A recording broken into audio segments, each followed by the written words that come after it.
Netflix doesn't just want to stream your favorite shows anymore. The bigger story is that Netflix may want to control the entire system of entertainment. What gets made, where it gets released, and what becomes a global hit. And that idea sounds dramatic, but it's also the direction media has been moving for years. So today, we're talking about Netflix's next move, including reports that Netflix explored big targets like Warner Bros. Discovery and even discussed interest in Disney, Fox, and EA, the video game giant. Not because Netflix wants to own everything for fun, but because the entertainment business is turning into a survival game. For most of movie history, studios controlled production and theaters controlled distribution. Then TV networks dominated attention. Then cable. And now, streaming. Streaming changed the rules because the winner isn't just who makes the best movie. The winner is the platform that controls the audience relationship, the monthly subscription, the recommendation algorithm, and the library people never leave. Netflix built the biggest streaming habit on earth. But as streaming got crowded, Netflix had a new problem. Eventually, you run out of new subscribers. So the question becomes, how do you grow when the whole world already has streaming? In Hollywood, IP means franchises people already love. Superheroes, wizard worlds, famous characters, famous universes. IP is powerful because it reduces risk.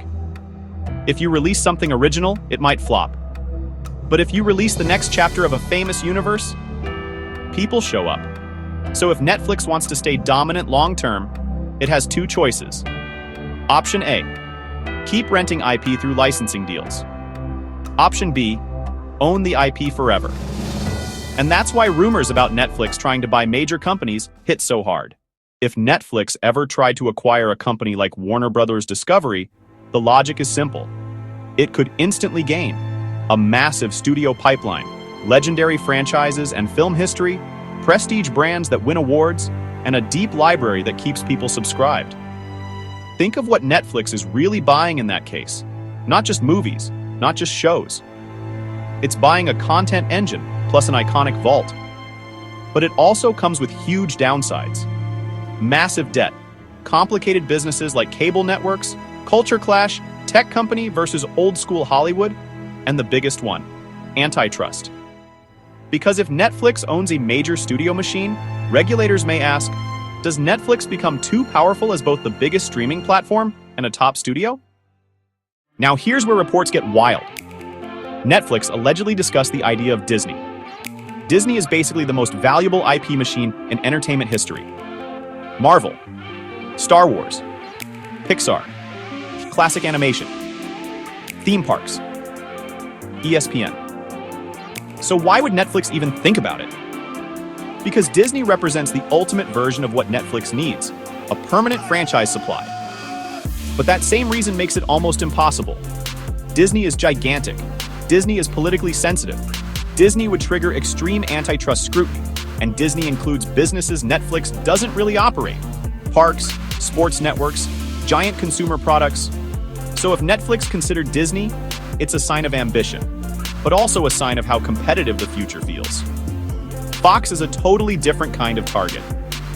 Fox is not mainly about fantasy franchises. Fox is about broadcast distribution, sports rights, and cable news power. If Netflix ever explored Fox, the strategic logic could be, if live sports and live events keep people from canceling subscriptions, then sports becomes a moat. EA is where Netflix's future could look completely different. Because gaming isn't just another category, it's a different kind of media. Gaming has massive daily engagement, endless replay value, and huge franchise loyalty. If Netflix owned a major game publisher, Netflix could do something terrifyingly effective. Turn Netflix into a franchise universe company where the show launches the game launches the movie launches the spin-off, and the subscriber never leaves. Here's the twist. Netflix isn't just competing with Disney and HBO. Netflix is competing with TikTok, with YouTube, with creators. Because creators can now build audiences bigger than TV networks, without studio budgets. So Netflix has a new incentive.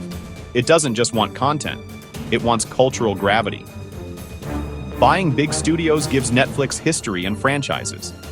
Working with creators gives Netflix freshness and internet relevance.